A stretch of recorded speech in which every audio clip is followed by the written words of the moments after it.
नमस्कार, मैं हूं तान्या खन्ना। शुरुआत इस वक्त की बड़ी खबर के साथ। दिल्ली हाई कोर्ट ने ई रिक्शा पर 14 अगस्त तक रोक लगा दी है। त्रिलोकपुरी इलाके में ई रिक्शा से एक बच्चे की मौत हुई थी, जिसके बाद कोर्ट ने संज्ञान लिया और 14 अगस्त तक ई रिक्शे पर रोक लगा दी गई है। कोर्ट ने कहा कि ई रिक्शे से लोगों को काफी परेशानियां हो रही हैं। एक हादसा हुआ था, जिसके बाद संज्ञान लेते हुए कोर्ट ने 14 अगस्त तक अब ई रिक्शे पर रोक लगा दी है। दिल्ली हाई कोर्ट का ये ऑर्डर आया है। 14 अगस्त तक दिल्ली की सड़कों पर ई रिक्शे नहीं चलेंगे, क्योंकि ई रिक्शों से एक हादसा हुआ था। उस हादसे में बच्चे की मौत हो गई थी। इसके बाद कोर्ट ने संज्ञान लिया और ये फैसला सुनाया है कि अब 14 अगस्त तक दिल्ली की सड़कों पर ई रिक्शे नहीं चल सकते हैं। कोर्ट ने कहा कि ई रिक्शे से लोगों को परेशानियां हो रही हैं और इसीलिए ये बड़ा फैसला दिल्ली हाईकोर्ट ने लिया है कि 14 अगस्त तक ई रिक्शों पर रोक लगा दी गई है। दिल्ली में आज से ही सड़कों पे आपको ये ई रिक्शा नहीं दिखेंगे। दिल्ली हाईकोर्ट ने दिल्ली पुलिस और दिल्ली सरकार को कहा है कि आज से ही ई रिक्शा पर रोक लगा दी जाए। 14 अगस्त तक ये अंतरिम रोक बरकरार रहेगी। हमारे साथ ई रिक्शा के चालक हैं। दिल्ली हाईकोर्ट ने दिल्ली सरकार को निर्देश दिया है कि आज से ई रिक्शा बंद कर दिया जाए। भूखे मर जाएंगे हम तो। हमारा रोजी रोजगार चल रहा है। पहले हम चोरी चकारी लोग बाग करते थे, सबों ने चोरी चकारी छोड़कर रिक्शा चलाने लगे, वरना लोग बाग से पूरे काम करने लगेंगे। इससे बड़े इनको चलने दो, लूट मार होंगी, खून खराब हो जाएंगे रोडों पे। कुछ पैसेंजर भी बैठे हैं, उनसे भी जानते हैं और पूछते हैं कि ई रिक्शा से क्या सुविधाएं मिलती हैं उनको, ई रिक्शा से क्या फायदा मिलता है। ई रिक्शा हमको सस्ता से कॉलेज आ सकता है, क्योंकि ये बहुत आपको नहीं लगता हाईकोर्ट ने कहा है कि ई रिक्शा डेंजरस है, क्योंकि ना ही इसे मोटर व्हीकल एक्ट में इसको कहीं भी परमिट किया गया है। ई रिक्शा का कहीं भी उल्लंघन नहीं है, उसका नाम नहीं है। साथ ही ये भी कहा गया है कि ई रिक्शा पैडल रिक्शा में भी नहीं आता। रिस्क है ई रिक्शा में बैठने से? रिस्क नहीं है अपने ख्याल से। मतलब ई रिक्शा शॉर्ट डिस्टेंस के तो हम बहुत कन्वीनियंट होता है आने जाने के। और अभी रिक्शा पकड़ो बहुत ही और भी लोग हैं। ई रिक्शा आज से बैन हो जाएगा, कितनी दिक्कत होगी? बहुत ज्यादा दिक्कत होगी। ई रिक्शा से फायदा मिलता था आपको? बहुत फायदा है इससे, तो बहुत फायदा है इससे। धूप भी नहीं लगती है और सीधा पहुंच जाते हैं। रात में अक्सर ई रिक्शा की बैटरी बंद कर दी जाती है। ये लोग लाइट बंद करके चलाते हैं ताकि बैटरी को वो सेव कर सके। कहीं ना कहीं खतरनाक होता है वो, आपको नहीं लगता? इतना तो पता नहीं है, क्योंकि मैं रात में सफर नहीं करती, दिन में ज्यादा सफर करती हूँ, कॉलेज जाना पड़ता है। तो ऑटो से ज्यादा सस्ता पड़ता है और पैडल रिक्शा से भी सस्ता पड़ता है। पैदल से भी सस्ता पड़ता है मुझे। देखिए, लोगों की अपनी राय है, लेकिन हाईकोर्ट ने साफ कर दिया है कि आज से 14 अगस्त तक दिल्ली की सड़कों पे ये ई रिक्शा आपको नहीं दिखेंगे। कैमरामैन अश्वनी के साथ आशीष सिन्हा, इंडिया न्यूज, दिल्ली। तो ई रिक्शे पर रोक अब दिल्ली हाईकोर्ट ने लगा दी है। 14 अगस्त तक ये रोक रहेगी। रोक क्यों लगाई गई है? इसलिए क्योंकि ई रिक्शे से एक हादसा हुआ था। जो दूसरी तस्वीर में आप बच्चे को देख रहे हैं, उस बच्चे की जान चली गई थी। इस हादसे में क्या कुछ हुआ था, उस हादसे में देखिए इस रिपोर्ट में।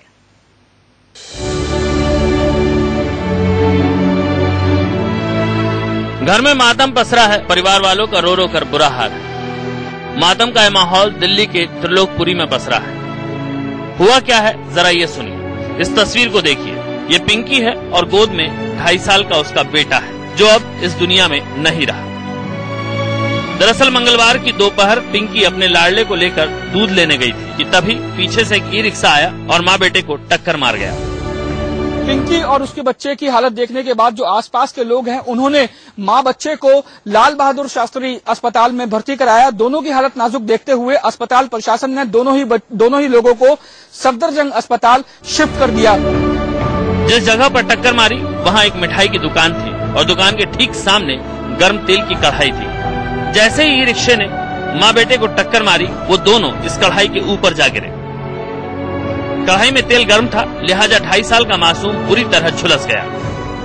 आनन फानन में दोनों को अस्पताल में भर्ती कराया गया, लेकिन डॉक्टर मासूम को नहीं बचा पाए। दूध लेने के लिए गई थी, मेरा बेटे के हाथ में फोन था और दोनों को अस्पताल में भर्ती कराया गया, लेकिन डॉक्टर मासूम को नहीं बचा पाए। दूध लेने के लिए गई थी, मेरा बेटे के हाथ में फोन था और उसी के हाथ में डोलची थी, वो मेरी गोदी में था। हलवाई की दुकान है, यहाँ से थोड़ा आगे से एक रिक्शा आया पीछे से और क्या नाम से मेरी कमर के साथ लग के हम दोनों माँ बेटों को कढ़ाई में डाल दिया। तो ये हादसा हुआ जिसके बाद दिल्ली हाई कोर्ट को ई रिक्शों पर रोक लगानी पड़ी। लेकिन इस रोक के बाद ई रिक्शा चालक क्या कुछ कह रहे हैं, जो लोग ई रिक्शाओं का इस्तेमाल करके सफर करते हैं वो क्या कह रहे हैं, आशीष की रिपोर्ट देख लेते हैं। दिल्ली हाई कोर्ट ने दिल्ली में ई रिक्शा पर रोक लगा दी है। ये रोक 14 अगस्त तक होगी, यानी दिल्ली की सड़कों पर अब आप इस ई रिक्शा का मजा नहीं ले पाएंगे। इस समय हम ई रिक्शा में बैठे हुए हैं, उनसे जानते हैं। आज दिल्ली हाई कोर्ट ने रोक लगा दी ई रिक्शा चलने पर, क्या कहेंगे? हम तो ये कहेंगे हमारे पेट पर लात मार रहा है। हम लोग गरीब आदमी अपनी रोटी रोजी कमाते हैं, इससे किसी को क्या नुकसान है? अगर ऑटो वाले चलाते हम चला रहे हैं तो हमारे को क्या, हमें 2 पैसा मिलता है, बेनिफिट है। अगर हम नहीं कमाएंगे तो हम अपने 20 बच्चों को कहाँ से पालेंगे? आपकी स्पीड कितने तक जाती है? 25 इसमें स्पीड दिखा रही है, कितने तक स्पीड जाती है? 15 तक स्पीड जाती है, 15 से ऊपर नहीं जाती है। सरकार से आप क्या चाहते हैं? सरकार क्या करे आपके लिए? हमारे लिए ये करे कि या तो हमारे लिए कोई दूसरी रोटी रोजगार का काम करे, समझे, और या फिर हमारे को ये चलाने की इजाजत मिली जाए। हमारे साथ कुछ लोग भी बैठे हैं ई रिक्शा पे। ई रिक्शा से क्या क्या आपको सुविधाएं मिलती है? ई रिक्शा के साथ हम लोग शेयर करके जा सकते हैं, और ई रिक्शा में धूप का बचाव है, और ई रिक्शा में ऐसा है कि हम 4-5 लोग भी हैं तो एक साथ बैठ सकते हैं। ई रिक्शा अच्छा महसूस होता है। अगर हम बात करें ऑटो रिक्शा या फिर पैडल रिक्शा से बात करें तो ई रिक्शा आपको ज्यादा सुविधाजनक लगता है? ई रिक्शा ज्यादा सुविधाजनक है, इसमें शेयर करके जा सकते हैं। ई रिक्शा में अगर हम 5 लोग हैं तो 5 लोग भी बैठ सकते हैं, 4 हैं तो 4 भी बैठ सकते हैं। देखिए, लोगों का कहना है कि ई रिक्शा से उन्हें कई सुविधाएं मिलती हैं, थोड़ी खामियां जरूर हैं लेकिन सुविधाएं ज्यादा है। दिल्ली से कैमरामैन अश्वनी के साथ आशीष सिन्हा, इंडिया न्यूज। और ई रिक्शा पर अब तो रोक लग गई है, लेकिन जब ई रिक्शा को मंजूरी मिली थी तब नितिन गडकरी ने क्या कहा था वो सुनाते हैं आपको। पहला निर्णय मैंने किया है कि जो ई रिक्शा है, जो 0.65 लाख की मोटर जिस रिक्शा को लगेगी उसको मैं मोटर व्हीकल एक्ट से निकालने का निर्णय आपको दिया। इससे आपको कहीं जाने की जरूरत नहीं है। रिक्शा की तारीफ कर रहे थे उस वक्त नितिन गडकरी, लेकिन अब उसी ई रिक्शा पर दिल्ली हाई कोर्ट ने 14 अगस्त तक की रोक लगा दी है। रोक इसलिए लगाई गई है क्योंकि ई रिक्शा से एक हादसा हुआ था जिसमें एक बच्चे की जान चली गई थी, और इसके बाद संज्ञान लिया कोर्ट ने और ये फैसला सुनाया है कि दिल्ली की सड़कों पर 14 अगस्त तक अब ई रिक्शा नहीं चल पाएंगे। 2 तस्वीरें आप देख रहे हैं। जिस बच्चे की तस्वीर आप देख रहे हैं उस बच्चे की 2.5 साल का ये बच्चा था जिसकी मौत हो गई थी ई रिक्शा से टक्कर के बाद, और उसके बाद कोर्ट ने संज्ञान लेते हुए अब ये फैसला सुनाया है। 14 अगस्त तक अब दिल्ली में ई रिक्शा पर रोक लगा दी है। हालांकि जो ई रिक्शा चालक हैं उनकी काफी नाराजगी है इस बात को लेकर। साथ ही बहुत से लोगों से हमारे संवाददाता ने बातचीत की जो इसका इस्तेमाल करते हैं दफ्तर जाने के लिए, ऑफिस जाने के लिए या फिर कॉलेज जाने के लिए, और उनका कहना है कि उन्हें काफी पसंद है ई रिक्शा क्योंकि वो सस्ता भी उनके लिए पड़ता है। लेकिन अब इस ई रिक्शा पर रोक लग गई है दिल्ली हाई कोर्ट की। 14 अगस्त तक अब दिल्ली की सड़कों पर ई रिक्शा नहीं चल पाएंगे।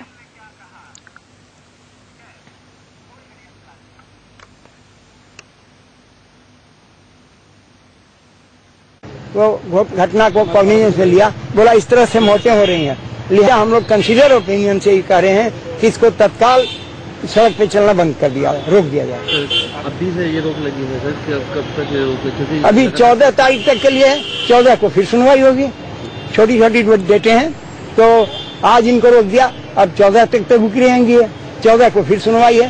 तो उस दिन जिस तरीके से सेंट्रल गवर्नमेंट के मंत्री का बयान आया था उसके बाद से ऑटो रिक्शा, ये जो ई रिक्शा है वो रोड पे उतरे थे, उससे भी किसी तरीके इफेक्ट पड़ा? देखिए, उनके कहने के बाद इनकी नंबर और बढ़ गई थी, इनका सेल परचेज और बढ़ गया था। लेकिन किसी के कह देने से, चाहे वो कितना बड़ा मिनिस्टर हो, किसी के कह देने से नहीं हो सकता। सीधे बात करते हैं हमारे संवाददाता आशीष सिन्हा से। आशीष, हमने कुछ देर पहले सुना कि नितिन गडकरी जब इसे परमिशन दी गई थी तब इसकी वकालत कर रहे थे, इसकी बढ़ाई कर रहे थे, लेकिन अब इसी ई रिक्शा पर दिल्ली हाई कोर्ट ने रोक लगा दी है। हाँ, जाहिर तौर पर ये एक बड़ा झटका है, लेकिन सबसे बड़ा सवाल ये है कि अगर ई रिक्शा को मोटर व्हीकल एक्ट में इसका कोई प्रावधान नहीं था, ना ही दिल्ली सरकार इसको पैडल रिक्शा मान रही थी, तो आखिर इनको सड़कों पर उतारा क्यों गया। बहरहाल दिल्ली हाईकोर्ट ने 14 अगस्त तक ई रिक्शा पे बैन लगा दिया है और साथ ही दिल्ली सरकार और दिल्ली पुलिस को कहा है कि 14 अगस्त तक सड़कों पर ई रिक्शा नहीं चलेंगे। दरअसल तानिया 2 दिन पहले ही एक घटना हुई थी जिसमें एक माँ अपनी बच्ची को लेके जा रही थी और अचानक ई रिक्शा में पीछे से धक्का लगने की वजह से खौलते तेल में वो बच्चा गिर गया था और उसकी मौत हो गई थी, जिस पर आज खुद ही दिल्ली हाईकोर्ट ने स्वतः संज्ञान लिया है और दिल्ली सरकार को इस बाबत नोटिस जारी कर पूछा भी है। बिल्कुल आशीष, धन्यवाद इस जानकारी के लिए। अब 14 तारीख तक की रोक लग गई है और 14 के बाद इस मामले में 14 तारीख को अगली सुनवाई होनी है। लेकिन ई रिक्शा पर रोक लगने के बाद क्या कुछ लोग कह रहे हैं, देखते हैं सीधे मेरी संवाददाता शिवानी की रिपोर्ट। दिल्ली की सड़कों में जहां तहां घूमता ये ई रिक्शा, जहां पहले तक इसका भविष्य अधर में था, तो अब इसको लेके कहीं ना कहीं राजनीति होती दिखाई दे रही है। हर कोई बड़े बड़े दावे, हर कोई बड़े बड़े वादे जरूर कर रहा है, पर अभी भी ई रिक्शा में कहीं ना कहीं जो चालक हैं उन्हें ये पता नहीं कि उनका भविष्य कहाँ है। हम इस समय एक ई रिक्शा में मौजूद हैं। दिल्ली की सड़कों पे जहां तहां दौड़ता है ये ई रिक्शा। हमारे साथ कुछ इसके चालक भी मौजूद हैं, उनसे बात करने। आप गोविंद जी, आपसे जानना चाहूंगी, ई रिक्शा की अगर हम बात करें, हमने आती है, आपको नए नए लुभावने वादे कर रही है, ये बात तो सही है। तो किस तरीके से देखते हैं आप, आगे क्या सोच रहे हैं? ई रिक्शा क्या है, कितना जरूरी है आपके लिए, हमारे लिए तो बहुत जीवन से किस तरीके, कितना निर्भर है आप इस ई रिक्शा पे? हमारा पूरा परिवार इसी पे निर्भर है। किस तरीके से आप कितने बजे चलाते हैं, कितनी कमाई हो जाती है, क्या लागत आपको लगती है, कितनी लागत है? और जितना कमा लेते सही है, हमारे को इससे किराए पे चला जाता है, कुछ हमारे को ही बच जाता है, इससे हमें कोई परेशानी नहीं चलाने में जी। ऐसा एक और मौजूद है अमित जी, उनसे पूछेंगे। अमित जी, आपसे जानना चाहूंगी, पहले केजरीवाल आते हैं, फिर नितिन गडकरी आते हैं, वो आपके लिए नए नए वादे करते हैं, कुछ सुविधा आपको लग रही है कि आपको मिली है अभी तक? अभी तक तो कोई सुविधा नहीं, मतलब जैसे पहले चल रहे थे वैसे उसी तरीके से हम लोग चल रहे हैं। अभी तो नितिन गडकरी जी हमारे सामने हैं, उन्होंने ही हमारा साथ देने का वादा करा है, और लेकिन 2 महीने तक का टाइम देके मतलब आपके रजिस्ट्रेशन होंगे, आपको चलाया जाएगा, बैटरी रिक्शा नहीं बंद करेगी। लेकिन अभी हमें कोई पुख्ता इंतजाम नहीं दिख रहे हैं। अभी 2 महीने बाद इलेक्शन होने, उसके बाद क्या होगा ये भी अभी पता नहीं। तो यहाँ आपने देखा कि किस तरीके से एक कंफ्यूजन है, चालकों के लिए कोई कानून नहीं बनाया गया है, पर यहाँ पे उम्मीद यही जताई जा रही है कि चाहे आप राजनीतिकरण करें पर उनके बारे में जरूर सोचा जाए, क्योंकि उनकी मूलभूत परेशानियां हैं, उनका पूरा परिवार इस पे निर्भर करता है। तो कहीं ना कहीं जितने भी चालक हैं उनका यही मानना है कि कानून बनाया जाए और जल्द से जल्द इनके रजिस्ट्रेशन की प्रक्रिया को भी शुरू किया जाए, जिससे कि इन्हें सहूलियत मिल सके, ना कि इस मुद्दे पर राजनीति की जाए। कैमरा पर्सन देव के साथ शिवानी त्यागी, इंडिया न्यूज।